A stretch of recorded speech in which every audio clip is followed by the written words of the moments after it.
Well, Troy, thank you so much for taking time for this. As we start, can you maybe talk a little bit about your current role?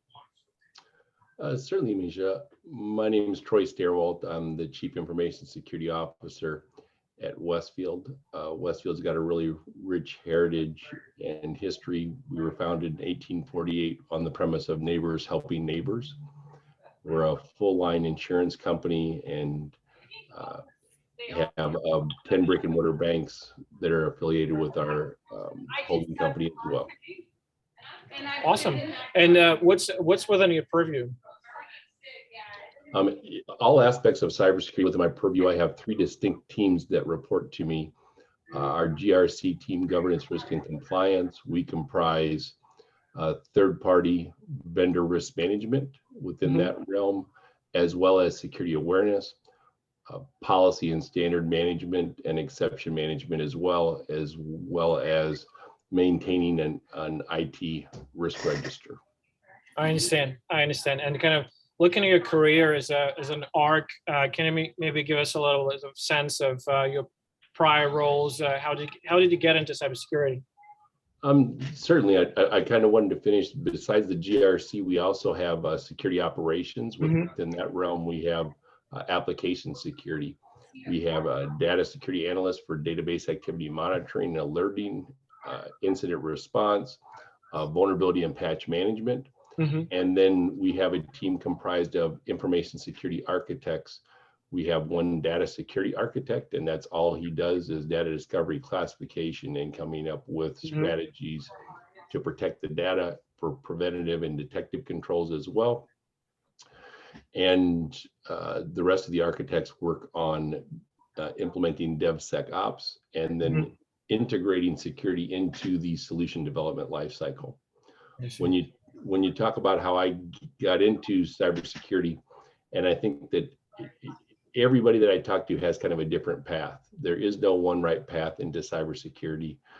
And I was a shipping and import manager in the 90s, and my computer systems kept breaking down, and I'd wait a couple days or a week for somebody to show up, and they didn't have the parts, and they would have to go back, and it got frustrating. So I started fixing the equipment myself, and I got pretty good at it. And a friend of mine that I'd grown up with said, you know, there's a career path there, and there's a big demand for it. And so I went through and took a couple exams, and I pursued the Microsoft Certified Systems Engineer for Windows NT 4.0 back at that time. And my first assignment was I was supporting Windows 3.1.1 for work groups, IBM OS Warp 2, AS400. From there, I moved on to an opportunity working for the state of Wisconsin, and I configured, I think I calculated about 1,300 Cisco routers, and was going around and configuring what was called BadgerNet. So we installed T1 connections at all of the state agencies for a secure network configuration. And from there, I looked at it and I said, we're really putting a lot of time, energy, and effort into sharing information. Who's concerned about securing it? So when my daughter was born, I decided I didn't want to be on the road as much as I was as a consultant. And right after Y2K, I took a position with American Family Insurance, and I started third-level desktop support. And anytime there was a security incident, I was rostered onto the response team because there wasn't an official security function. From there, I was hired as an FTE, and I was the technical lead for electronic document management systems. And then I moved to the business application server team. And again, every time there was an incident, I got rostered back along. And there was a Herzing college there, and I went and took Network Plus, Security Plus, CIW Security Analyst, which never gained any legs, but just continued to have an interest and passion in security. So when they finally built a security function, I was rostered onto the team. Awesome. 2 years later, I was asked to step up and lead the team. And for the next 5 years of my career, I led the information security team at American Family Insurance. And from there, security kind of took on legs of its own. When I assumed the leadership role, I found that I owned several audits that I didn't know existed. I didn't know the terminology. I didn't know how to properly ask questions and show progress, and was under the misunderstanding that you had to remediate everything immediately. You have to come up with a plan and show consistent progress. And that was where I pursued my first certification, the Certified Information Systems Auditor. So I understood the terminology. And since I was managing a team, I pursued the Certified Information Security Manager certification and the CISSP right after that. And the more that I learned, the more I found out I didn't know. And I never really wanted alphabet soup after my name, but I'm at a point now where I can legally put more letters after my name that are all accredited with validated work experience and exams to prove that knowledge that I have in my name, including my last name. And with Stairwalt as a last name, that's probably more than I bargained for coming into it. And I'm still at a point that there's just so much that I have yet to learn. But at this point in my career, I turn around and I'm looking for ways to give back. And for several years, I was on the test enhancement subcommittee for ISACA. So we would review all of the test questions, answers, plausible distractors that came in, decide which ones would be best for the international body. And I got to work with some incredible people from around the world in that experience. And I'd come to the table with the director of data privacy for the British Council, and people with PhDs from Germany, from Australia, Yuki Tanaka from Tokyo, Japan. It goes on.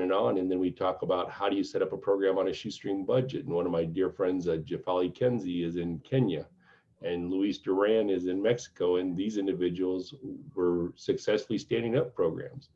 So it really opened my eyes that we are all fighting the same battle. It's truly a global challenge that we're all up against. And what I continue to strive for is that how do we educate the next generation so that they're prepared to be successful in this endeavor?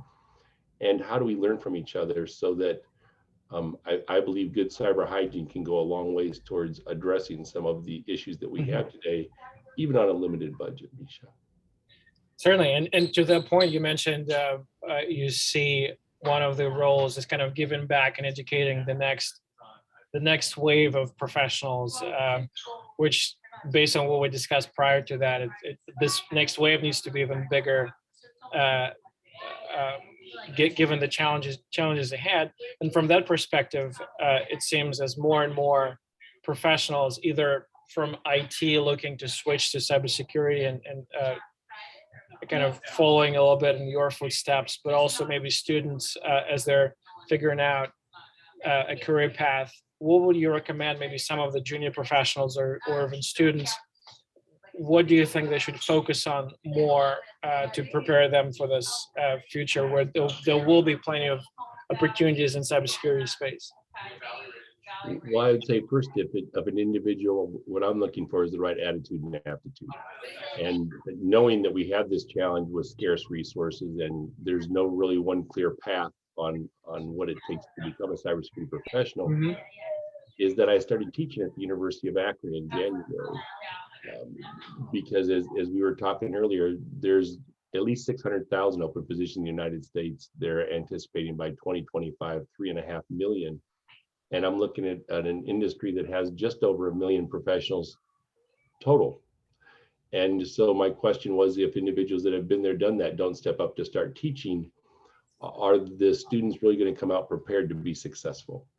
And I think one of the things that we've done a disservice of as an industry is that there are so many unique and discrete domains within cybersecurity that it isn't one profession, and that people who may not be exceptionally technically inclined or interested in that, there are still professions that people with analytical skills or people with good presentation skills can excel in security awareness or third-party risk management. There's other functions that really go a long ways towards helping promote that. And it takes all of these discrete disciplines to really come together to create an effective information security program. So what I would recommend is if they have the interest, there's a lot of really good free material out there, whether you're at Cybrary, almost any cloud provider now is encouraging training because they know they've got some deficiencies in their controls. They're investing a lot of money in it, and they want to train people. Test the waters, see if that's interested. But if one area isn't it. Don't think that that's all there is to cybersecurity. There's other avenues. Certification is a great way, and you know, you get different lines of thought, but from certification, what I get is that you get a common body of knowledge and common terminology so that you can effectively communicate on the challenges that come up. Mm-hmm. You also prove to yourself and others that you have a good, solid understanding of what a job well done and what some of the industry, and I'm not a really big fan of best practices, but for lack of a better term, I prefer, you know, what does a job well done look like? And then you come back and you look at the constraints that we all have. What do we have as far as budget? What do we have as far as resources? What do we have as far as timelines? What can we do? And how do you get really effective at triaging the risk and knowing where you're going to focus your limited time, attention, and resources to reduce the most risk with the resources you have available? Certainly.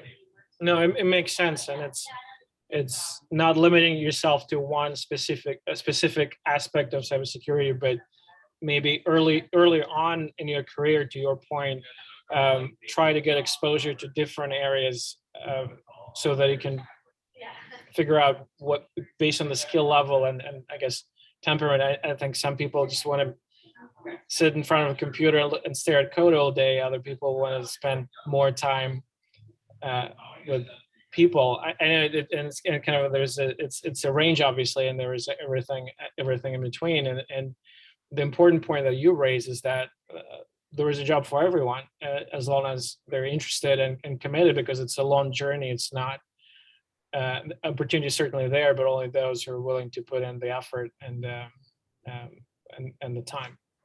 It absolutely is. And knowing that, I went from being very technical to a leadership role, which has a different skill set in and of itself.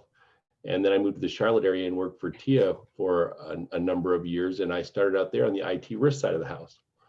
So it was completely different. My first assignment was rewriting all the standards, revisiting all the policies. I was an audit and regulatory liaison, which was a whole new role for me, but taught me a whole different aspect of the profession. And while I was doing that work, I went back and took the SANS 504 hacking techniques, exploits, and incident handling, and they had an opening on the cyber forensics unit there. So I went from IT risk to cyber forensics investigation, which I was new to me.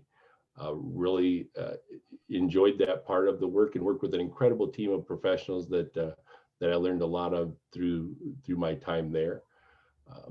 And then moved into an opportunity with Westfield as an information security architect.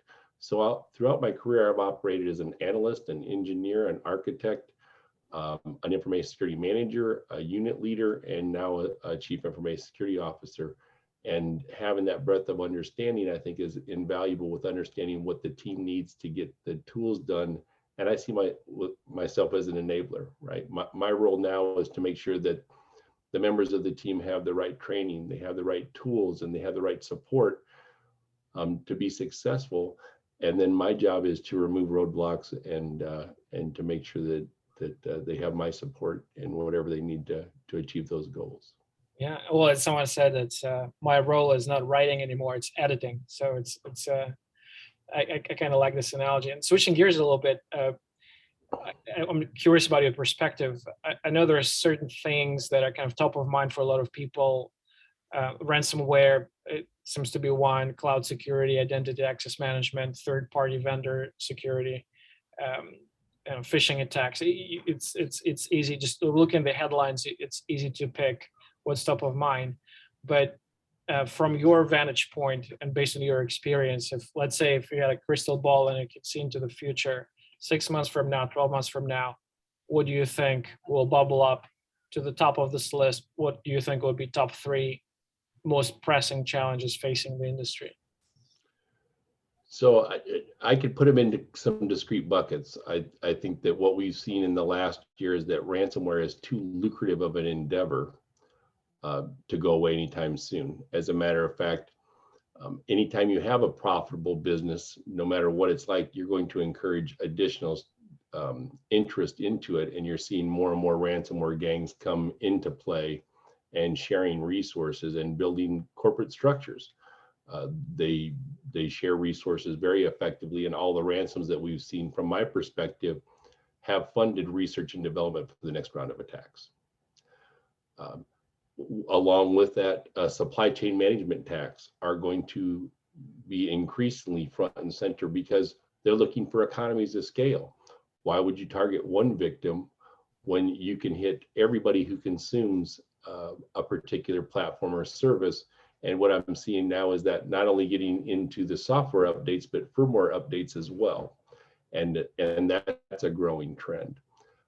Along the lines with managed service providers and economies of scale for supply chain management attack, I think that Office 365 is going to continue to be a prime attack vector because of the economies of scales associated with it.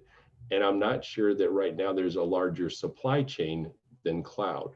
So I believe that ransomware attacks, supply chain management attacks, and they're going to continue to target on cloud environments because of the data density. And why go after one victim or one customer when you can hit several if you can compromise the same infrastructure? It's interesting, and I think what recent attacks is kind of shows exactly that pattern, looking for the weakest link that gives you the biggest leverage in terms of being a jumping point to everyone, to all organizations are contracting with this breached, with this compromised company. So it certainly kind of rings true. I think that what you've seen recently with the Lapis groups, where they were able to compromise Okta and Microsoft, speaks to the fact that some of our security controls aren't as effective or as resilient as others would hope. And I'm not picking on any one. It's that if organizations with those kind of resources that they can bring to bear aren't able to prevent or detect it, we're at a disadvantage, and we need to up our game, not only from remaining vigilant on how are they continuing to evolve their tactics, techniques, and processes, but what controls do we have in place? And as I was sharing with you earlier, with our organization expanding into New York and California, I'm balancing the threat landscape with the increasingly onerous regulatory requirements associated with that. And I still come back and look at it. You have to balance enabling the business, managing the cyber threat, and as a byproduct of properly managing that cyber threat, generating artifacts that enable you and the organization to demonstrate adherence to those regulatory requirements. And last year, we saw at least 4 states that came out with data privacy directives. This year, there's already been another one. And I think that's going to be a growing trend as well. So along with the new levels of cyber threat level activity that hit all-time highs right after the pandemic, everybody was thinking 2021 may have given us a reprieve. There was more attacks in 21 than any other previous year. And so far, I think 2022 is poised to set additional records as well. It's certainly a balancing act of how to keep your organization secure, but doing so in a way that enables the business, not stops the innovation. I think it's a recurring theme that we're hearing often, especially these days. And speaking of, now I'm putting connecting the dots, I guess, with California, because California has one of the most stringent regulations as far as personally identifiable data is concerned. And I don't know how much of your business is coming from businesses, which is a separate story, or from individuals, but storing and managing and keeping secure personal identifiable information is certainly the regulatory environment in California is much more stringent than just about anywhere else, maybe with the exception of Europe. Agreed, and that's where we have a data security architect focused on that data discovery classification, so that it can enable our organization to address those requirements around the right for removal or right to be forgotten. And when I look at that, it is a balancing act, but we have to be business enablers. And when it comes down to it, is that we are really been fighting for years to overcome the misperception that we are a business inhibitor. I think it's commonly accepted that the sooner you implement security into the process, the less it costs, the less time it takes to implement, and the more elegant and effective those solutions will be. And I think helping people see that in 2022, information security organizations can't afford to have that as an afterthought. We have to have that front and center, because the time that it's exposed, almost any time is too long now. You know, I had a talk with some leaders, and one of the questions was, well, how would they find us, right? We're a medium-sized insurance company, and with 10 regional banks in Northeast Ohio. And I had to educate them that anybody who has a cloud presence, every publicly exposed IP is scanned with artificial intelligence and machine learning. They're checking all the doors and windows for any exploitable attack vector, and that it doesn't matter if you're known or if you enjoy what some call security through obscurity. If you have any publicly accessible IP address or presence, you're a potential victim. And when you're talking about the supply chain management attacks, sometimes it doesn't even have to be to that extent. Yeah, you can have zero presence on the web, but one of your vendors one of your providers gets breached, and there's the door to your environment. And to your point, the searching and the probing of different IP addresses and ports is not done by humans; it's just done by a machine. So they don't care if you're visible or not. They just care if you can get in or not. And I think that was an eye-opening discussion when it came down to that. They're going for economies of scale, and there's a much higher probability that small and medium-sized organizations end up being collateral damage on a much broader cyber attack. Certainly, because the expectation is they take their sweet time to patch things, and it seems that the dollar amounts may be smaller, and because of that, there'll be less oversight, and maybe the security teams are smaller. So at least the expectation is that they'll be less protected, and it's certainly worthwhile to not be the low-hanging fruit, because I think the other thing we're hearing is that a lot of those things, obviously there is AI and all other kind of fairly new and quote unquote fancy technologies, but most of the attacks happen by just bad hygiene, and it's really not something that could have been easily fixed or avoided. And a lot of people are thinking, yes, we may go with a certain vendor with certain technology, but really just keeping very simple cybersecurity hygiene is where you stop being the low-hanging fruit and let the attacker go to someone else. I think that's where a lot of people focusing on right now, and I think it makes perfect common sense. Like, why go for an expensive solution when people are still posting their passwords with a sticky note on their screen and things like that? Right, or putting them up into GitHub where they can just do harvesting of credentials, or they'll do a brute force attack where they'll just try to do credential stuffing. So they'll get dumps of credentials and just try every combination of passwords. And yeah, I'm sure that plenty of people out there still use password 123. It's more than any of us would like to think, but you hit a very important topic there, is that there is no silver bullet, and some expensive tools can't make up for poor cyber hygiene. If you don't have a good, robust vulnerability and patch management strategy, you're at a disadvantage.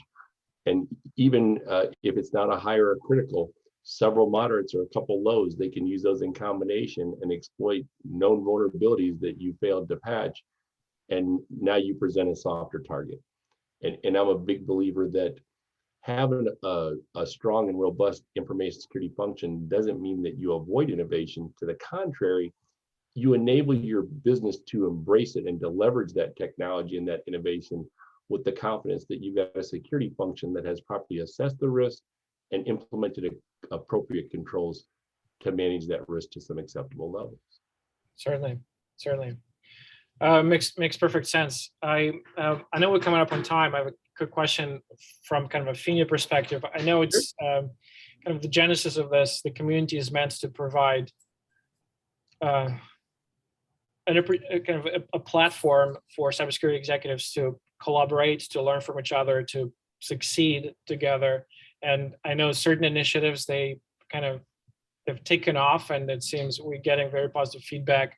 The weekly CISO wire, some of these interviews, others maybe not as successful. And so we're constantly learning and we're constantly looking for feedback. From your perspective, what are we doing that you find valuable, and what you think we can add or change to make it more valuable for you and for other members?